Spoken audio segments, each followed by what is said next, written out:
आपली एक छोटीशी मदत एखाद्या व्यक्तीचं आयुष्य बदलू शकते. मदतीची गरज कोणाला नाही पडली. भगवान रामाला हनुमानजीची मदत पडली, अर्जुनाला भगवान श्रीकृष्णाची मदत पडली, सयाजी गायकवाड आणि डॉक्टर बाबासाहेब आंबेडकर यांची मदत केली, नंतर त्यांचं आयुष्य बदललं. आपण 5 प्रकारे मदत करू शकतो एखाद्या व्यक्तीची. पहिली, पैसा देऊन, छोटीशी रक्कम देऊन तुम्ही मदत करू शकता. दुसरी, पैसा नसेल तर तुम्ही वेळ देऊन मदत करू शकता. तिसरी, एखाद्याचं काम पूर्ण करून तुम्ही मदत करू शकता. चौथी, बिनाकामाची वस्तू पडलेली असेल, पुस्तकं, कपडे किंवा एखादी वस्तू तुम्ही देऊन मदत करू शकता.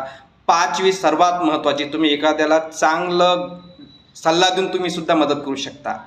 लक्षात ठेवा, हे जग पैसे कमावणाऱ्याला लक्षात ठेवत नाही, तर हे जग ज्यांनी लोकांचे दुःख आणि अश्रू पुसले ना, त्यांनाच हे जग लक्षात ठेवतं. कमेंट्स करून सांगा व्हिडिओ कसा वाटला. संपूर्ण व्हिडिओ यूट्यूबला जाऊन बघा.